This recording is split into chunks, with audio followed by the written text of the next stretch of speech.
176 runs के target को chess करते हुए पाकिस्तान की बैटिंग लाइन लड़खड़ा गई है भारत के खिलाफ। और 3 पाकिस्तान के टॉप ऑर्डर में सलमान अली आगा, साइम अयूब और सलमान आगा और शहजादा फरहान ये पवेलियन की जो है तरफ लौट चुके हैं। और पाकिस्तान का जो स्कोर है वो 4 ओवर्स में 25 रन पाकिस्तान की तरफ से बनाए गए हैं और 3 खिलाड़ी आउट हो चुके हैं। एक भारत को अच्छा आगाज मिला है बॉलिंग में भी, जिस तरह उन्होंने बैटिंग में एक अच्छा आगाज किया था। आगे के हवाले से अब किस तरह से पाकिस्तान को आगे बढ़ना चाहिए। बाबर आजम क्रीज पर मौजूद है, साथ उनके उस्मान खान हैं, इनकी सिलेक्शन पर काफ़ी ज़्यादा तनकीद भी होती रही। आज उनके पास बड़ा ही अच्छा मौका है अपने नाकदीन के मुंह बंद करवाने के लिए। क्या कहेंगे आज, किस तरह की क्रिकेट खेलनी चाहिए? उस्मान खान के लिए कितना बड़ा मौका है अपने आप को मनवाने के लिए, तौफीक उमर साहब?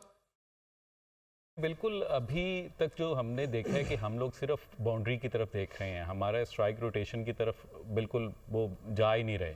देखें, आपको एग्जैक्टली ऐसा ही है। मतलब अगर आप जो है स्ट्राइक रोटेट नहीं करेंगे, प्रेशर आप पे आएगा। डॉट बॉल्स की परसेंटेज अगर आप अभी ये पावर प्ले में उठा के देख लें तो ऑलरेडी हम लोगों ने काफ़ी डॉट बॉल्स खेल चुके हैं।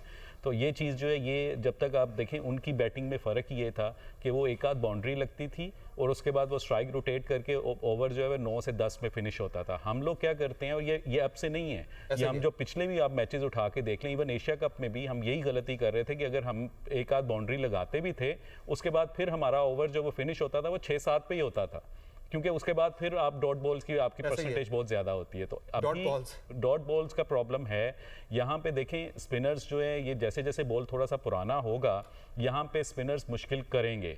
और दूसरा एक चीज़ आप और देखें कि यहाँ पे ये ग्राउंड भी बड़ा है, इसकी जो बाउंड्री है वो 80 मीटर की बाउंड्री है, यहाँ पे बड़ी हिट लगाना भी इतना आसान नहीं होगा। तो ये चीज़ माइंड में ज़रूर रखनी चाहिए कि हमें स्ट्राइक रोटेट जो है वो करनी पड़ेगी। उस्मान खान तो बड़े जरहाना मूड में दिखाई दे रहे हैं, उन्होंने बैक टू बैक 2 चौके जो है वो जड़ दिए हैं अक्षर पटेल को आते साथ ही। वो यहाँ वाली बात है कि जो हमारे बैटर्स हैं वो ज़्यादा उनकी यही तरजीह है कि हर बॉल पे बाउंड्री ही लगाई जाए, बाउंड्रीज लगा के ही ओवर में 8-9 रन तकरीबन बना लिए जाए। स्ट्राइक रोटेशन हमारा एक बड़ा पुराना मसला रहा है तौफीक उमर साहब। हम पिछले 3-4 टूर्नामेंट से यही बात डिस्कस कर रहे हैं कि 120 जो है वो बॉलें होती हैं, उनमें से हमारी 40-50 बॉलें हम डॉट बॉल्स खेल जाते हैं। ये मसला क्यों एड्रेस नहीं हो पा रहा? देखिए, आइडेंटिफाई भी हो रहा है बार बार।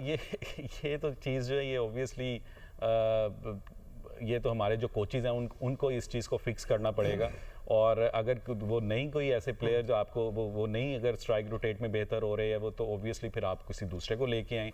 आप क्यों, हम यही हर टूर्नामेंट में हम यही होता है कि जी सिलेक्शन में प्रॉब्लम है, ये इसकी सिलेक्शन ठीक नहीं हुई, ये होना चाहिए, अब आगे से हम ये बेहतरी करेंगे। लेकिन जब फिर आईसीसी का या कोई बड़ा टूर्नामेंट आता है फिर हमें वही player Babar Azam clean bowled हो चुके हैं। पाकिस्तान के मायानाज बल्लेबाज बाबर आजम छक्का लगाने के चक्कर में, हालांकि ओवर में 9 रन पहली 4 बॉलों पर आ चुके थे, जरूरत नहीं थी गैर जरूरी तौर पर बाउंड्री लगाने की, वो सिंगल भी ले सकते थे। वही बात हो रही है कि जो है यहाँ पे स्ट्राइक रोटेट करना, सिंगल डबल करना, उस तरफ तवज्जो कम है और बल्लेबाज जो है पाकिस्तान के वो बाउंड्रीज की तरफ ही देख रहे हैं कि बाउंड्रीज लगाकर हम इस मैच को जो है वो इसमें कामयाबी हासिल करें। एक बहुत ही जो है खराब और एक गलत फ्लॉट पॉलिसी जो है हमारे बैटर्स की दिखाई दे रही है, हिकमत अमली नजर आ रही है कि छक्के चौके लगाने की तरफ वो देख रहे हैं। हालांकि 3 विकेट्स गिर चुकी हैं, यहाँ पे होना तो ये चाहिए था कि बुरी बॉल का वेट किया जाए, एक बाउंड्री ओवर की लग जाती है, बाकी आप 4-5 सिंगल डबल अगर आप लेते हैं तो ओवर का 9-10 रन आपको बिला वजह ही मिल जाएंगे। लेकिन यहाँ पे एक्स्ट्रा जाकर कोशिश की जा रही है कि बाउंड्रीज ही लगाई जाए। और बाबर आजम जिनके ऊपर आज बहुत बड़ी रिस्पॉन्सिबिलिटी थी, पाकिस्तान के सबसे तजुर्बाकार बल्लेबाज हैं, वो एक गैर जरूरी शॉट खेलते हुए बोल्ड हो चुके हैं। जी तौफीक उमर साहब, वही मसला हुआ जिसकी आप बात कर रहे थे।